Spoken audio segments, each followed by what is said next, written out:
Right. Can you introduce yourself and what you did on this project? The project we're going to talk about is Last Drop, which is a film that we made together 5 years ago. Oh my God. This has really When been we were both still in our 20s. No. Was it is that 5 years ago when the film was filmed or when it was finished? We shot it in September 2020. So, yeah, we shot it over 5 years ago. My God. Yeah. And I'd like the audience to all know that Ieuan is 32 and I'm 31. That's a lie. That's a lie. I want you to edit that out. So I acted in this film. I play the part of Roger, who is an alcoholic. And yeah, I am a filmmaker. I'm a director and editor these days. But this was back in the day when I was doing the acting thing. And then it's the first project that Will and I worked on together, actually. We spent a lot of time talking. Although, actually, I just realised we did shoot something. Do you remember in lockdown, we shot something just outside my house where we were in it together. Yeah. It was like a practice. It was like a practice run for this, although I was acting in it as well. Yeah, was that we shot? Do you remember we did it on Zoom? We did another film on Zoom together. I remember. Those two were before. Yeah, that's crazy, isn't it? Yeah. So third project, so not so special. Yeah, well, I think first big projects. Big projects, yes. Yeah. Fair enough. Nice. Okay, so because I wrote this weirdly with you in my head, and because we went to uni together, but we didn't really know each other at uni, and then I saw you'd been acting, and I'd started writing this weird sketch, and then I saw you'd been doing all of this stuff with Secret Cinemas, and I was like, oh my God, he'd be so perfect for it. And then we just kind of went, and then we went for it. He's stroking your ego again. This is terrible. Terrible. But then we met up for a coffee in the Soho Theatre. We're like, do you want to do it? And then we had a rehearsal, and then we didn't really do anything about it. We didn't do anything after that for a while, did we? It was a bit. Well, because it was a lockdown. Was it lockdown? Was that the reason? I thought you. Yeah, man. I think the rehearsal we did was in March or something, and didn't we do one in a warehousey thing? And yes. Maybe you're right. Yes, with Tom. Yeah. And we did nothing about it for ages. Yes, I remember, because I don't know how useful this is for people, but anyway, we'll keep it in. I remember because we did that, and then I kind of just got distracted with loads of other things, and then we went out. I remember it was like you, me, and Teddy. We went out, and then you were like, "Dude, what are we doing about this pub film?" Oh yeah. I was like, "Oh yeah, I probably should fucking get my shit together and do that." Yeah, totally. There you go. Okay, so what I want to do is I'm just going to play a scene. Yeah. And then we're going to get into the weeds of it and our working relationship on this, our third project together. Gotcha. Not me. The man, Roger, wandered aimlessly around the pub. His mind was racing. Memories of his no good, waste of space, alcoholic father who drank himself Just into leave oblivion. it! He was a good man, my dad. So he liked a few beers, so what? People loved him. King of the Stag. He was. Hey, you remember, don't you, Nige? Fucking Nige.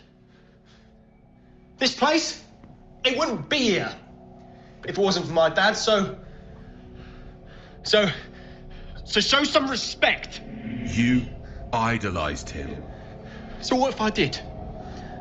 Look where that's got you.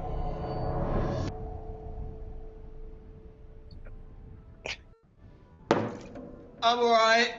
I just quite like that shot. I was leaving on because I quite like the beer coming up. So the film is basically, apart from 1-2 hand at the end, it's you in the pub. I'm wondering, how we shot this is I was, when we were filming, I was the voice, and I was in a different room shouting from behind the monitor the lines of the voice, and then it was just you in the pub. I'm curious, like, how did you approach this from an actor? Like, just being, getting that performance when you've got no one essentially to act against. You've just got, I suppose, the environment. Like, how are you working that through? Yeah, well, I remember it was difficult. I guess it was just like trying to get myself in the zone, and we'd done quite a few rehearsals, so that was really handy, and knowing, I suppose, where I felt the character should be, emotionally and stuff like that. So yeah, but it was difficult. And I remember even actually just watching that back, there's that bit where my character overlaps a bit. Do you know the bit where I mean? Where he's like, "Oh, I said leave it." Alcoholic father who drank himself I said into leave it! oblivion. He was a good man, my dad. And I remember that being really hard because it was like, oh, I can't overlap, but I have to make it feel like I'm overlapping.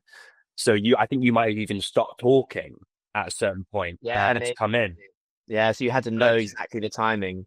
Yeah, so I was like, oh, how do I get that energy across? But and I'm not sure I even, I did it quite right. But it's like yeah, I don't know how I would maybe have done that bit differently. Like, but yeah, it was really challenging. I just found it really challenging, to be honest. Yeah. And just try to treat it like a monologue, more than like I was going off somebody. Like it was on, like it was just all in my head, sort of thing, I guess.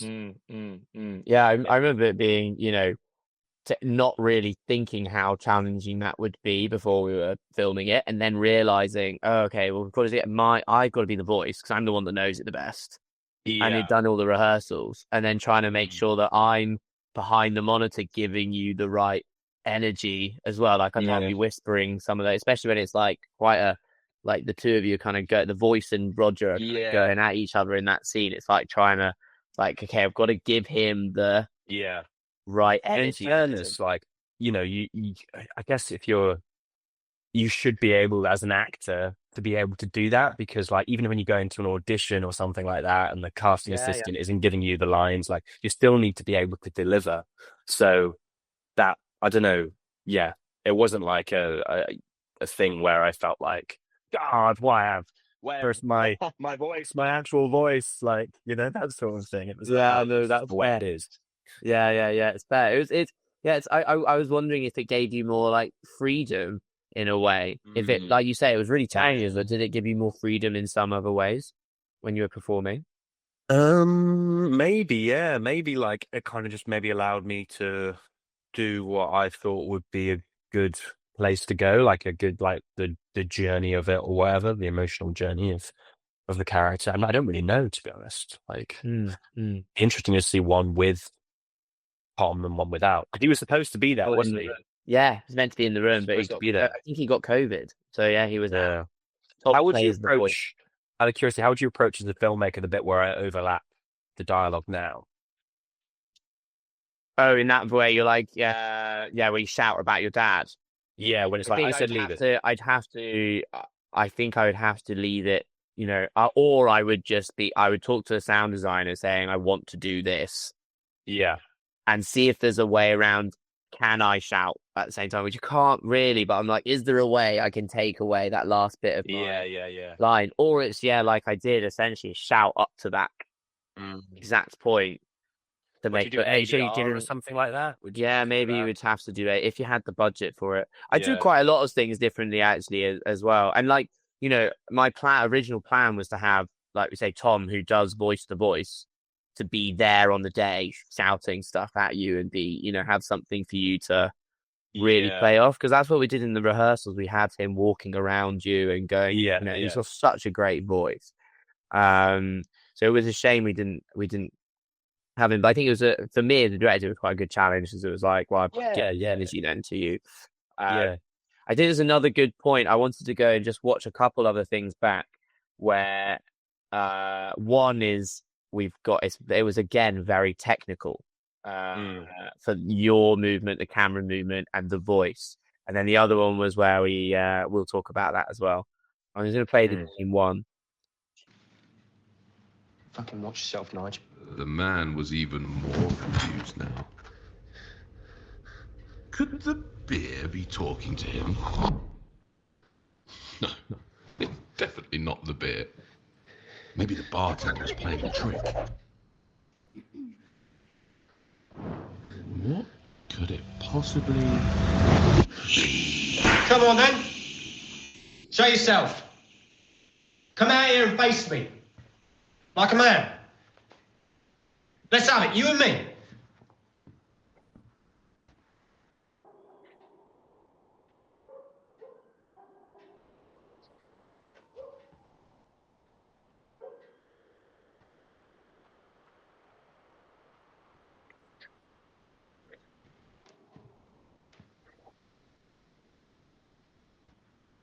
Yeah.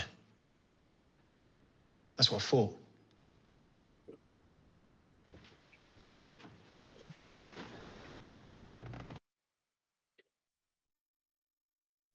So I think that's a good example again, that where the camera goes up to you, back down to the beer, up to you again, across to Anna.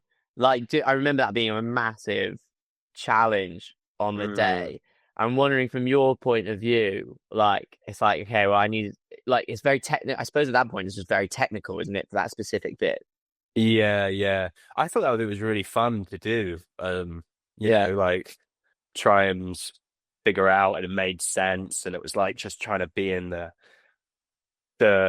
guess it just, the camera just made put everything you were doing with made sense for the moment, and so it was just like, it was just fun, you know. I didn't feel like it was it didn't feel to me like too much of a technical challenge. I guess it was like if like the cinematographer, like what his, if the timing was wrong or something like that, it would feel like more of a technical challenge. Like if I was just hanging around for ages, Sure, I shouldn't have been, but it just felt like all the beats made sense. So I just found it really fun. Yeah, because I suppose the challenge with it was like, okay, well then, do we say the voice and then do you look at the beer? Do you look at the beer then say something, and then does the camera move after you look or after the voice? And it was like, and then do we push in there, like, and again, it's just you. There's Anna there in very very briefly in, but there's like, it's just you and the beer, beer, and then I suppose you've got to, like, from when I watch it, you've got to really push yourself up to the way you go slam on the table. I suppose, yes, but like, it's quite a difficult technical challenge, it seems. But yeah, that's good that you were having fun while doing it. I enjoyed it. Yeah, I don't really remember, like, if I don't think I found it stressful. Maybe maybe I knew you were going to do that before. I feel like I did, so I kind of was prepared to build up, and I knew that I was gonna have to build up to it. Do you know what I mean? Like, it wasn't like it was coming in cold, and I was just like, oh shit, this timing is going to be a nightmare, you know? Yeah. It was fun. It was fun. Yeah. It's a good challenge and good fun.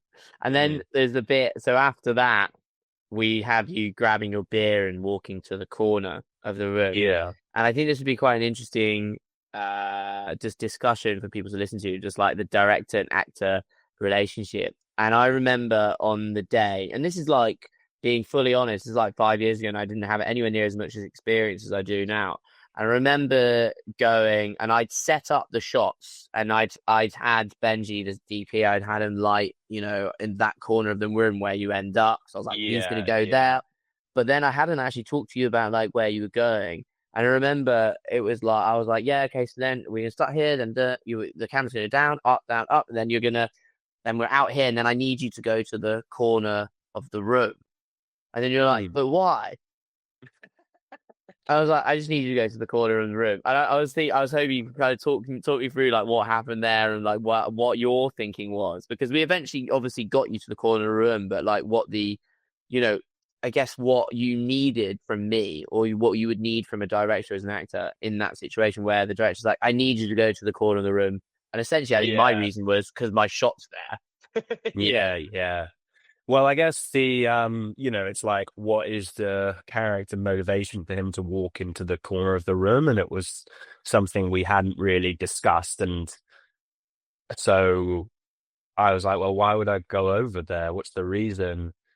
And then, it's just because otherwise it would look bad. Like, I would just be like, why the hell am I walking over there? And I think as well, because we were like mates and stuff, it made sense for me to have it out with you. And I was thinking, if it was like a guy on a, so I didn't know, then I would be like, shit, how am I going to do this? Like, and talk to them about it. But luckily, because you're like, you want to hear what I have to say, and I know that you're going to hear it and take it in and think about it, I felt like I could say it to you, and challenge you, and you not be like, what the fuck are you talking about? Just do it, So that was that. So all of those things kind of made, gave me what I felt like, it's like, okay, well, we need to figure it out. Like, is he trying to, what's the reason? Is he walking over there because he's afraid of the voice and he's trying to go to another place to hide from it? Or is it like, what? Yeah, that was literally the only reason that I could think of at the time. Which was the reason that kind of worked in the end, I suppose. It does kind of work. This looks like you're skulking away from it to see, it's like, if I go over here, maybe it'll stop. Exactly. So that was what we went with. But I felt like we need to chat about it before, like, the reason.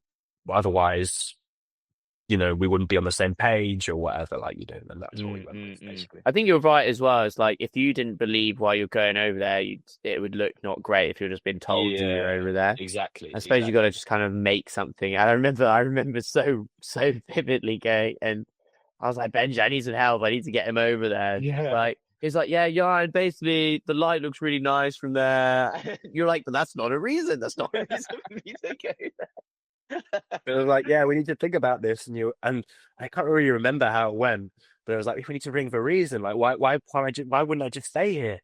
And then I think we were just like, oh fuck, what could be the reason? And then I remember, I think that's when, I hope I wasn't being too deepery at the time. No, I can't even remember. The reason I brought it up, because I think it was such a good moment, like, for me as a director, like, that actor-director relationship is so important. You can be super stuck in your way around the shots being that, and at that point, if I was to do it now, I'd probably, scrap a bunch of the shot list and things like that. But I wanted to stick exactly to my shots, which is the one thing I'd probably change about this film. But like, it was an interesting, like, no, in my head I was like, oh no, I must get him over there just because my shot is there.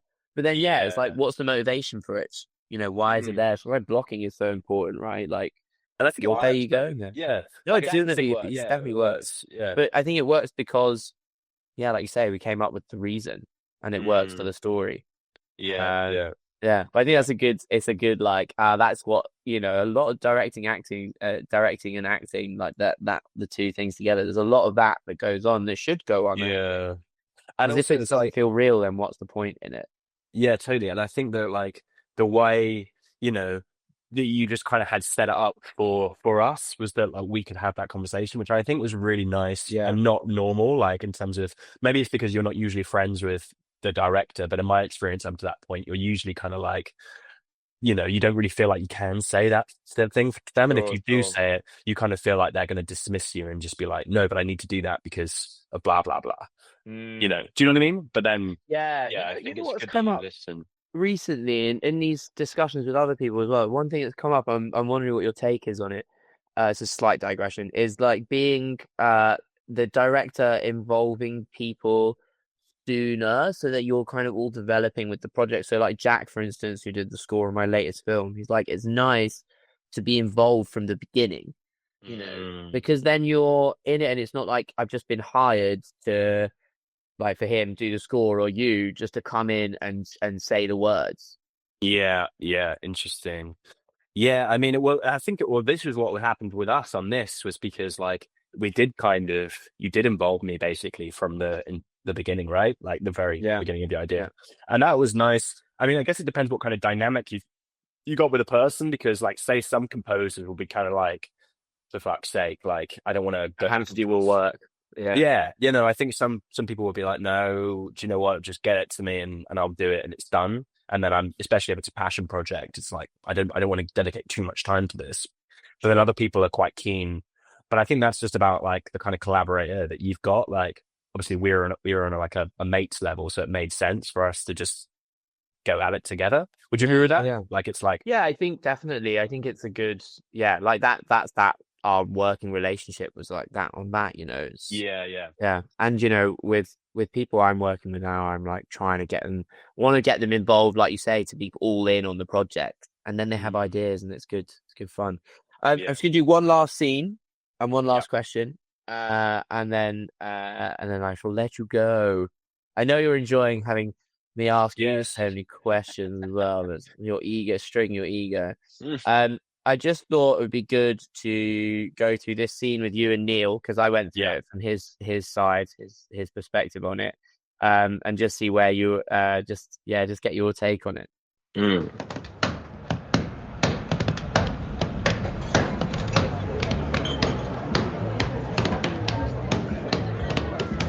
Dan, stop it, would you? I will not stop. I am proud of my boy. Here, mate, where's my round? Because my boy, he's only gone and done it. I said, wait, he's only gone and done it. Dan, they heard you the first time. Come on, get up. Come on. Up you come. Really? Oh, come on. Come on. Come on.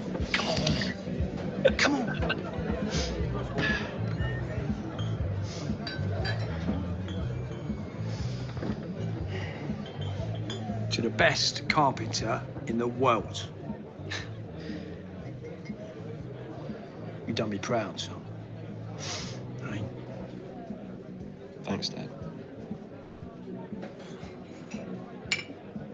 Cheers.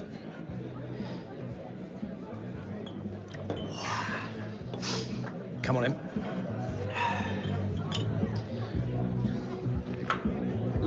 Oh, come on! No, Dad, no.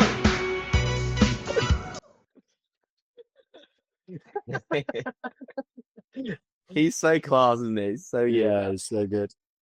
I think so. What we talked about is like you guys were texting before as well, because we only had one rehearsal. No, we had two rehearsals, I believe. The two of you and me.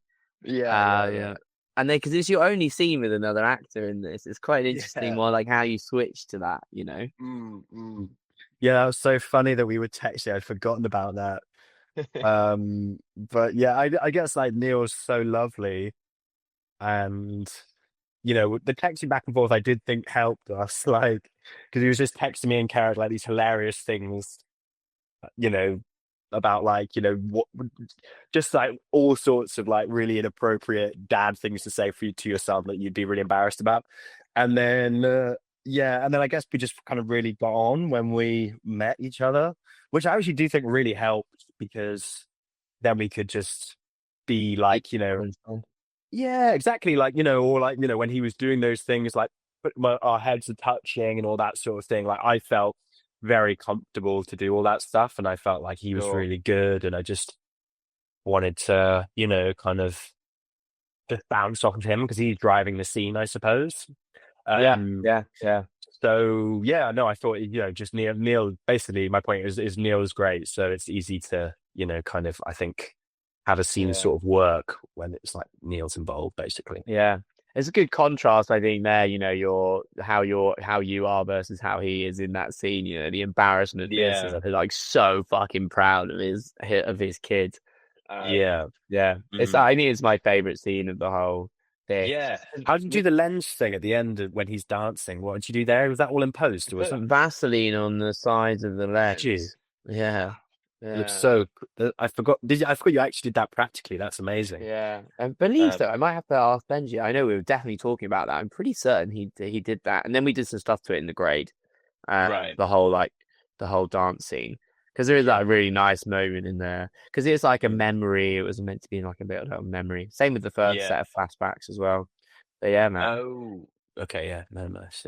What a fun project that was. And then we got to Aesthetica with it, and we basically, we just went out and it was good fun. It's a lot of fun. The last thing before I let you go is I just want to know one thing that helps actors from directors, and one thing that hinders actors from directors when directors are working with actors. I don't really like it I didn't really like it when it's like the director just says, go stand over there. They just give you a very specific action. They're like, okay, you're going to walk from here to here, you're going to grab that, and you're going to come here. I don't really enjoy that as an actor because you kind of, I guess you want to feel like a creative, part of it. And if you're Sure, just sure. doing that, you sort of feel a bit more like a puppet rather than I think like, you know, the character. But it's so easy for directors to say that stuff. And it's just like, I think maybe what I try and do because of that is be like, okay, this is what I was thinking, but maybe just kind of feel your way through and see what you think. So like kind of give them the space to do what they want, but give them an idea, a structure of what to do as Yeah. well. That's kind of what I try to do to combat that. Like maybe other actors would say differently, but yeah, that's The kind of structured freedom versus being told exactly like move here, move there, do that, do this. It's giving some agency to you, I suppose. Like one project I was on, I was like, they were like, okay, you're going to walk from here to here. And I was like, because then the character's running away, was like moving away from something quite urgent. And I was like, well, wouldn't the character be running? And they were like, oh no, it just looks better on the camera when you're walking. And I was like, oh man, like I just, you just hard to know what you can say to something like that. Like, and, Sure. you know what I mean? And then so obviously Yeah. I'm just walking. It's like, great, but I don't. Definitely good. Yeah. I mean, it may look cool on camera, but it doesn't feel like it's working for me.